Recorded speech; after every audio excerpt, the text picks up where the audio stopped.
Bakhmut को लेकर British intelligence का बहुत बड़ा दावा सामने आया है। बाखमुत पर रूस का लगभग कब्जा हो चुका है, ये ब्रिटेन का कहना है, ब्रिटेन की इंटेलिजेंस का कहना है। बाखमुत के कई इलाके से यूक्रेनी सेना पीछे हटी है। रूसी सेना और वैगनर ग्रुप का बाखमुत में बड़ा अटैक देखने को मिला।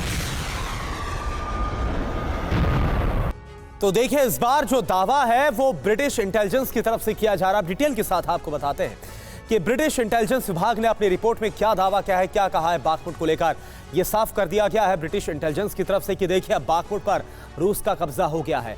ब्रिटिश इंटेलिजेंस की रिपोर्ट क्या बता रही है, एक एक पॉइंट आपको हम दिखा रहे हैं। रूसी सेना का बाखमुत के ज्यादातर इलाकों में कब्जा हो गया है। जबरदस्त रूसी अटैक की वजह से यूक्रेन को पीछे हटना पड़ गया है। बाखमुत के कई इलाकों से यूक्रेन ने अपनी सेना को बुला भी लिया है। रूसी सेना और वैगनर ग्रुप पहले से और ज्यादा हमलावर नजर आ रहे हैं।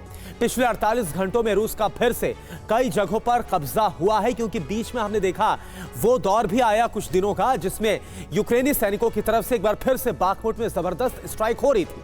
अब वैगनर ग्रुप सेंट्रल बाखमुत को टारगेट कर रहा है। युद्ध शुरू होने के वक्त बाखमुत में करीब 70,000 लोग थे। अब परिस्थिति आप देखिए कितनी बदल गई है और अब वहां पर सिर्फ 3,000 लोग ही बचे हैं। सभी लोग जो यहां पर थे वो कमोबेश शहर छोड़कर जा चुके हैं। मेजर जनरल जीजी द्विवेदी सर, मेरा सवाल आपसे है कि बाखमुत की जंग को लेकर, क्योंकि पहले विरोधाभासी बात थी, कल ही हम दिखा रहे थे, यूक्रेन बोल रहा था कोई कब्जा नहीं हुआ, लेकिन अब तो ब्रिटिश इंटेलिजेंस विभाग बोल रहा है कि देखिए रूस पर कब्जा हो गया, यूक्रेनी सैनिक अब वहां से जा रहे। तो अगर ये पूरी लड़ाई को आप देखें तो ये तकरीबन 6-8 महीने चली है और बाखमुत एक बहुत ही अहम इलाका था और ये छोटा मोटा शहर नहीं है, तकरीबन 40 स्क्वायर किलोमीटर में फैला हुआ है। हाँ। तो जैसे ही लड़ाई चली आप देखें कि सबसे ज़्यादा अहम भूमिका जो हुई है वो वैगनर ग्रुप की हुई है। Exactly. अगर ये वैगनर ग्रुप नहीं होता तो रशिया की फोर्सेस जो है वो इसको नहीं चित कर पाती। अब दूसरी बात है कि यहाँ इस समय लगता है कि बाखमुत गिर जाएगा जल्दी, पर ये लड़ाई खत्म नहीं होगी, अभी लड़ाई और मोड़ लेगी। ये तो एक ऐसा पैमाना सामने आ चुका है जब यूक्रेन बिल्कुल खुलेआम इस बात का ऐलान कर चुका है, ऐलान जंग बाखमुत में, और इसको लेकर वो भी पीछे नहीं हटेंगे। एक बड़ी खबर सर बता दें फिर चर्चा करते हैं। बाखमुत में रूसी सेना के हमले और तेज हो गए हैं। बाखमुत में एक साथ कई जगहों पर अटैक किया गया है। रूस और वैगनर ग्रुप अलग अलग हमले कर रहे हैं। तो रशिया इस पूरे मोड पर है कि बाखमुत को पूरी तरह से कब्जा कर लिया जाए। वहीं ब्रिटेन भी इस बात का समर्थन कर रहा है कि रूस ने ज़्यादातर हिस्सा बाखमुत का कब्जा लिया है, हथिया लिया है और यूक्रेन की सेना वहाँ से पीछे हटी है। अब हम आपको कारण बताने जा रहे हैं कि बाखमुत क्यों इम्पोर्टेंट है और पुतिन के लिए क्यों इम्पोर्टेंट है और जीतना बाखमुत क्यों ज़रूरी है। ऐसी क्या बात है बाखमुत में कि पुतिन छोड़ने को तैयार नहीं है। तो चलिए बड़ी बातें बताते हैं। बाखमुत को नहीं छोड़ेंगे पुतिन, और क्यों नहीं छोड़ेंगे इसकी वजह भी हैं। वजह नंबर 1 आपको बता रहे हैं किस तरह नजर है पुतिन की बाखमुत पर। बाखमुत को किसी कीमत पर जीतना चाहते हैं, किसी भी कीमत पर, और बाखमुत पर कब्जा करना रूस के लिए बहुत जरूरी है। क्यों जरूरी है यही बता रहे हैं। बाखमुत में जिप्सम और नमक की कई खदानें हैं, यानी वो सोर्सेस के ज़रूरी हैं पुतिन के लिए, इसीलिए इस पर नज़र है। बाखमुत की खानों पर कब्जा करना चाहते हैं पुतिन। जो वहाँ पर खनिज हैं वो बहुत इम्पॉर्टेंट है पुतिन के लिए। खनिजों के जरिए युद्ध में हुए नुकसान की भरपाई हो सकेगी। खनिजों की कमाई में मारे गए लड़ाकों को पैसे दिए जाएंगे। इस कमाई से जो मारे गए लड़ाके हैं उससे पैसे दिए जाएंगे। तो इसीलिए बाखमुत बहुत ज़रूरी है। सिंह सर, मैं आपके पास आ रही हूँ चर्चा को लेकर कि क्या ये बाखमुत का जो इलाका है ये नाक का सवाल बन गया है पुतिन के लिए। उनको लगता है कि यहाँ पर ये खनिज है, रिच रिसोर्सेज हैं, इसीलिए यहाँ पर कब्जा करना ज़रूरी है ताकि आने वाले दिनों में इसकी भरपाई भी की जा सके। सिर्फ इसीलिए इम्पोर्टेंट है या फिर और भी वजह है? एक खनिज जो है एक बाई प्रोडक्ट है। ये आप ये मान के चलिए खनिज का होना ये एक बाई प्रोडक्ट है। ये वैगनर ग्रुप को उनको अधिकार दिया जा सकता है ताकि उनको एक मोटिवेशन बनी रहे। लेकिन बाखमुत की जो जैसे अभी जनरल साहब ने बताया स्ट्रेटेजिक इंपॉर्टेंस बहुत ज़्यादा है। आप ये देखिए इसके जो वहाँ पे जो कनेक्टिविटी है बाखमुत की, उस जहाँ से सीधा जो आपको है आपको ब्लैक सी तक रूट मिलता है। आप इसके लिए जो ट्रेन रूट्स हैं जो बहुत ज़्यादा ज़रूरी है इनके सप्लाई चेन को कंटिन्यू रखने के लिए, उसके लिए बाखमुत एक जंक्शन की तरह काम करेगा। ये जो इसकी इंपॉर्टेंस है ये पुतिन के लिए ज़्यादा इंपॉर्टेंट है। लेकिन जो आप खनिज की बात कर रहे हैं वो इसका एक बाई प्रोडक्ट है कि उसके खनिजों के कारण वो कल को वैगनर के इंचार्ज बोले कि ठीक है अपने सैनिकों के लिए जो मारे गए हैं जो हैं उनको एक मोटिवेशन देने के लिए खनिज आपको दिए जाते हैं, इसको बेचिए, पैसा कमाइए। मेन मोटिव यही है। मेन मोटिव नहीं, मेन मोटिव जो मैंने बताया वो है इसका रूट जो मिलेगा, स्ट्रेटेजिक रूट आपको सप्लाई चेन को थ्रू करने के लिए, वो ज्यादा इंपॉर्टेंट है रशिया। और क्रीमिया तक पूरा रास्ता जो एक्सेस है वो ज्यादा इजी हो जाएगा ट्रेन रूट रूस के लिए। एग्जैक्टली, यानी गेटवे है, गेटवे। और जो क्रीमिया प्लान और जो धमकी दे रहे हैं अब ज़ेलेंस्की, वो भी काफी कमजोर होता हुआ नजर आएगा क्रीमिया प्लान। अब देखिए एक और बड़ी खबर, यूक्रेन से जंग के बीच हाई अलर्ट पर रूसी नौसेना की पैसिफिक फ्लीट। पश्चिमी देशों से तनाव को देखते हुए हाई अलर्ट पर फ्लीट को रखा गया है। पैसिफिक फ्लीट बहुत जल्द शुरू करेगी बड़ी वॉर ड्रिल। देखिए तस्वीर आपको दिखा रहे हैं, कई मिसाइलों का बहुत जल्द रूस की तरफ से परीक्षण होगा। युद्धाभ्यास का मकसद रूसी सेना की क्षमता को परखना है, यह रूस की तरफ से साफ कहा गया है। तो देखिए पैसिफिक फ्लीट को हाई अलर्ट पर रखा गया है और एक बड़ी तैयारी में रूस नजर आ रहा है। पैसिफिक फ्लीट की तस्वीरें हमने आपको दिखाई और युद्धाभ्यास को लेकर एक और बड़ी खबर, रूसी रक्षा मंत्री का बड़ा बयान आया है।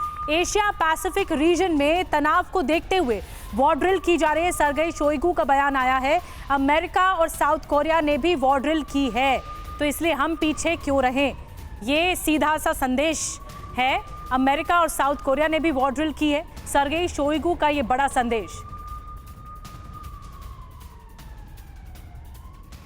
तो आखिर ये जो पैसिफिक फ्लीट की जो तैनाती है, ये जो तैयारी है वो है क्या, निशाने पर क्या अमेरिका, ये एक बड़ा सवाल। अब क्या इससे जुड़े बड़ी बातें हैं, आप देख लीजिए। रूस ने एकाएक पैसिफिक फ्लीट को हाई अलर्ट पर रख दिया है, एक्टिव कर दिया है। होने वाली वॉर ड्रिल को लेकर हाई अलर्ट पर रखा गया है। वॉर ड्रिल के तहत कई मिसाइलों का टेस्ट भी रूस की तरफ से किया जाएगा।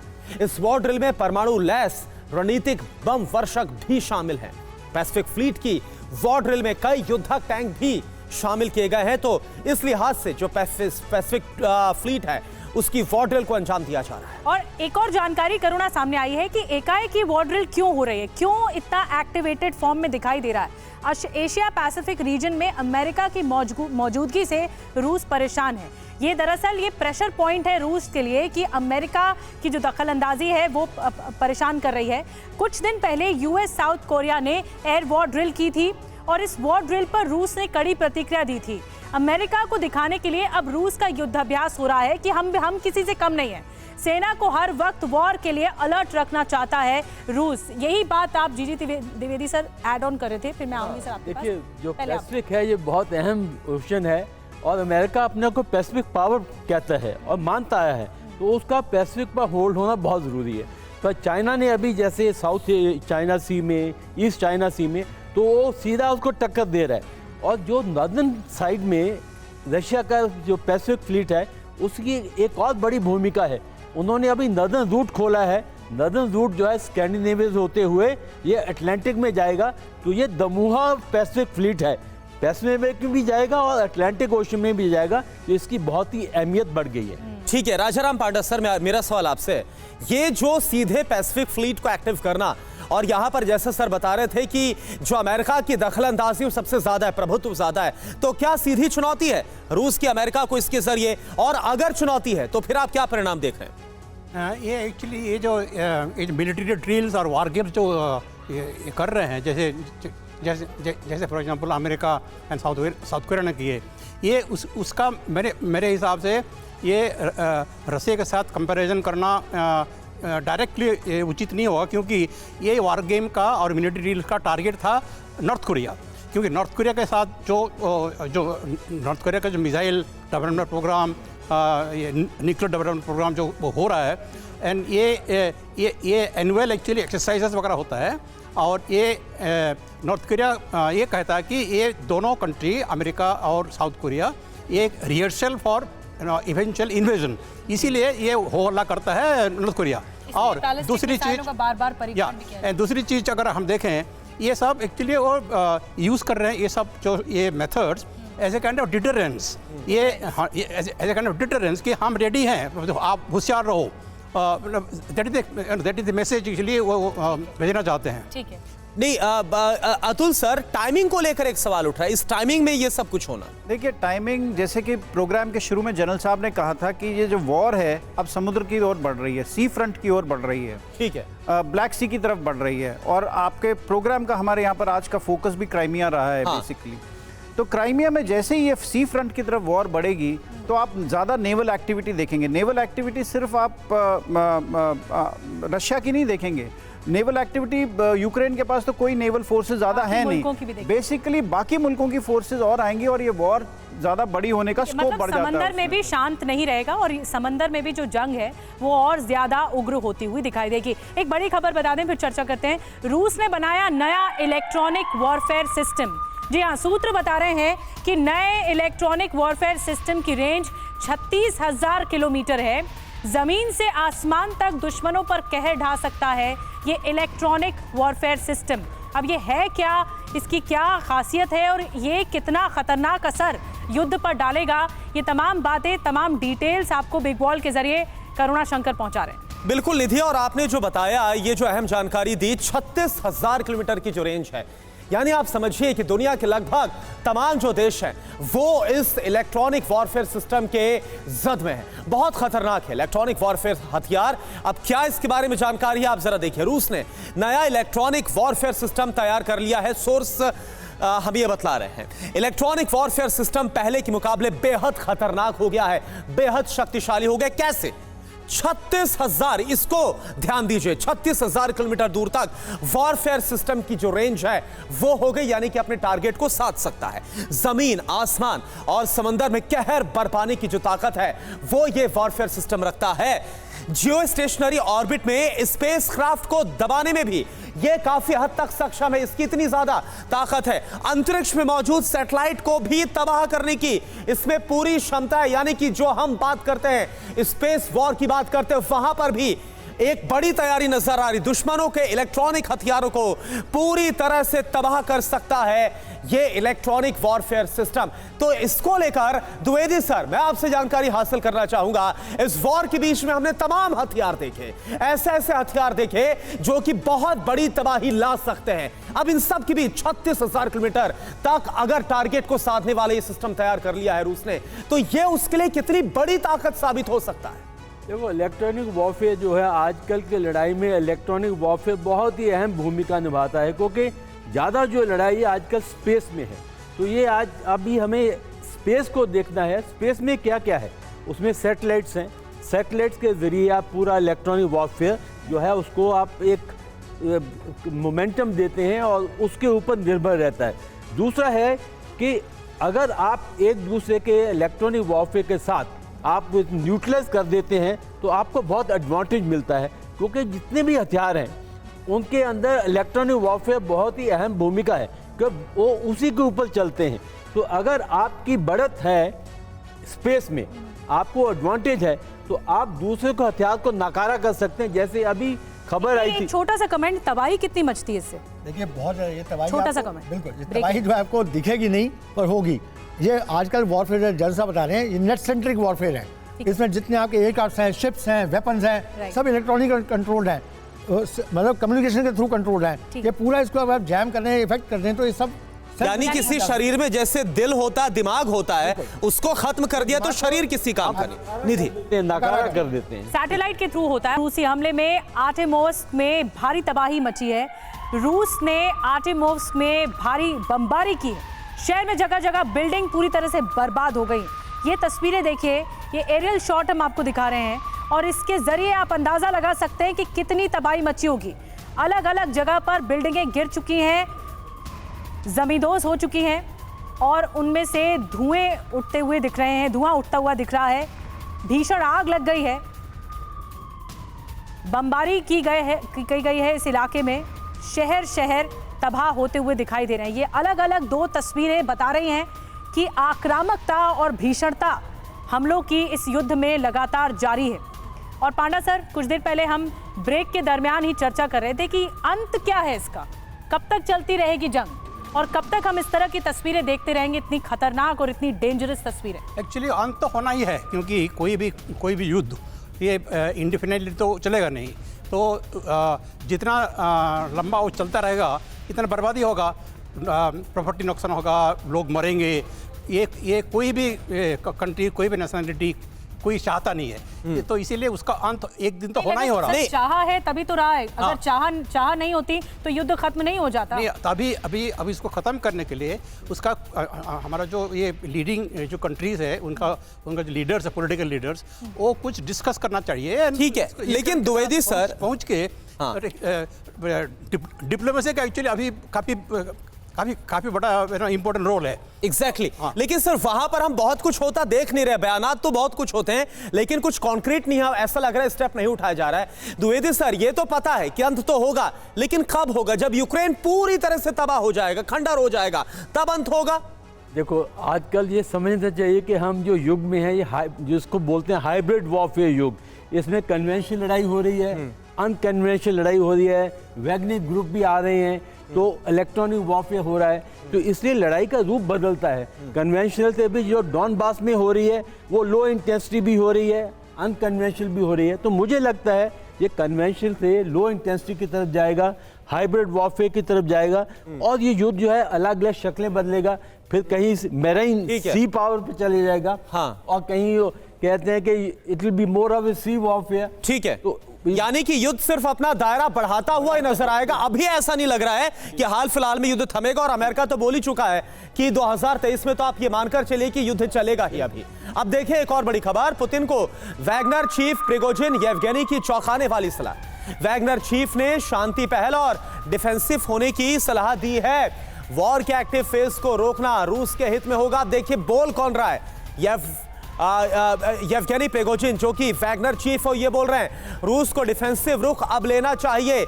वैगनर चीफ जो कि एक्टिव तरीके से इस वक्त लगातार लगे हुए हैं, उनकी जो वैगनर फोर्स है वो लगातार यूक्रेनी ठिकानों पर हमला बोल रही है, यूक्रेनी सैनिकों को मौत के घाट उतार रही है। वो ये बोल रहे हैं डिफेंसिव होना होगा और शांति की पहल भी अब करनी होगी।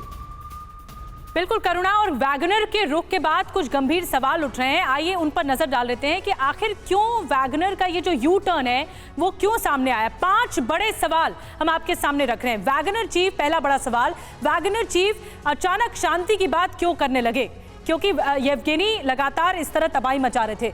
दूसरा बड़ा सवाल, बाखमुत की लंबी जंग ने क्या वैगनर को तबाह कर दिया है, क्या यहाँ पर वैगनर कमजोर हुआ है। तीसरा बड़ा सवाल, क्या रूसी सेना से सहयोग न मिलने से येवगेनी खफा है, और ये जो अंतर्विरोध है, विद्रोह है, क्या ये भड़क रहा है वैगनर के भीतर।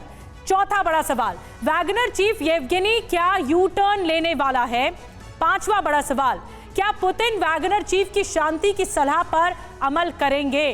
तो सिंह सर, अगर वैगनर चीफ ये कह रहे हैं कि पुतिन को डिफेंसिव रुख अख्तियार करना चाहिए, तो इससे पहले क्या पुतिन ऑफेंसिव रुख अख्तियार किए हुए थे, और अब ये जंग आप कहां देख रहे हैं। ये जो अंतर्विरोध है, ये जो यू टर्न है वैगनर का, वो क्यों सामने आया। देखिए जो वैगनर चीफ जो कह रहे हैं वो एक तरह से सेंसिबल भी है, बिकॉज इतनी लंबी भीषण वॉर जो 6-7 महीने सिर्फ एक बागमुत में चली है, तो जो सोल्जर फुट ऑन ग्राउंड है वो बहुत ज़्यादा स्ट्रेस फेस करते हैं। चारों तरफ आप सोचिए, आपके तरफ धमाके हो रहे हैं, आपके चारों तरफ बुलेट चल रही हैं, कब कौन सी बुलेट आपको लगी नहीं, तो छुप छुप के आप लड़ाई कर रहे हैं, और दिन रात उसका कोई समय नहीं है। पुराने ज़माने की वॉर नहीं है कि सुबह से बिगुल बजा, बाहर वॉर शुरू हुई और शाम को वॉर खत्म। ये 24 घंटे की वॉर है। ठीक है, इसमें वॉर में स्ट्रेस लेवल बहुत हाई होता है, तो एक जैसे बोलते हैं स्ट्रेटेजिक पॉज या टैक्टिकल पॉज, वो लेना बहुत जरूरी है। ठीक है, इसलिए वो कह रहे हैं उसको पॉज लेके उसका शांति बात का एक अच्छा कदम है, होना चाहिए। ठीक है सर। देखिए वैगनर फोर्सेस की अगर बात की जाए तो देखिए जो चेचन फोर्स है, चेचन फोर्स जैसा उसके बारे में कहा जाता है कि इसे जल्लाद आर्मी का भी नाम दिया जाता है, वैसी तो नहीं लेकिन उससे कम भी नहीं माना जाता। और वही वैगनर फोर्स के चीफ अगर शांति की बात कर रहे हैं, यूटर्न लेने की बात कर रहे हैं, तो हो क्या रहा है। देखिए वैगनर एक जो है वो प्राइवेट मिलिट्री कंपनी है, जिसको आजकल के ज़माने में एक्चुअली एक मर्सनरी फोर्स है। वो अपना नुकसान झेल सकती है, उसको तो बेसिकली पैसा चाहिए उसका, वो और रिक्रूटमेंट करेगा, और असला तो बेसिकली उसको रशिया से ही मिल रहा है। अगर रशिया से उसको असला मिलना कम हो जाएगा, उसकी इफेक्टिवनेस ऑटोमेटिकली कम हो जाती है एक मर्सनरी फोर्स की। तो उस तहत अगर आप देखें तो वो चाहते हैं कि ये जल्द से जल्द, और पुतिन भी ये चाहते हैं कि ये वॉर अब कितनी लंबी खिंच सकती है। दोनों तरफ ये फैसला है, वॉर एक स्टेलमेट में है। तो नहीं नजर आ रही पुतिन की। देखिए पुतिन की मंशा नजर नहीं आ रही। अगर देखिए, अगर आप दिल्ली में भी बुलाया जाएगा उनको, G20 के लिए बुलाया जाएगा उनको, पुतिन को, और न्यू दिल्ली पूरी तरीके से कोशिश करिए कि पुतिन आए। मतलब इवेंचुअली आप कह रहे हैं कि ये जंग खत्म होनी चाहिए। नहीं, इंडिया इसमें इन्वॉल्व होना चाह रहा है बेसिकली कि जंग खत्म हो, और इंडिया एक राइट पोजीशन में इस वक्त उसको सर, समय की पाबंदी है थोड़ी। एक जल्दी से बड़ी खबर बता देते फिर चर्चा करते हैं। रूस को नए हथियार बनाने में दिक्कत हो रही है, ये एक्सपर्ट मानते हैं। हथियार बनाने में करनी पड़ रही है काफी मशक्कत, दिक्कत के बावजूद काफी तेजी से प्रोडक्शन करने की कोशिश। युद्ध में हथियार नष्ट होने से कमी हो रही है और आगे कमी हो सकती है। और अब देखिए एक और बड़ी खबर। चीन के रक्षा मंत्री ली शांगफू कल जाएंगे रूस। 16 से 19 अप्रैल तक रूस के दौरे पर रहेंगे शांगफू। यूक्रेन जंग के बीच चीन के रक्षा मंत्री का मॉस्को दौरा काफी अहम है। द्विवेदी सर, ये दौरा क्यों इतना इंपॉर्टेंट? इससे पहले शी जिनपिंग और अब रक्षा मंत्री। देखो, रूस और चीन के जो रिश्ते बहुत ही गहरे हो गए हैं, और अभी ये 2 महीने पहले ही ली शांगफू जो है नए इनके चीफ बन के आए हैं और काफ़ी तजुर्बाकार हैं।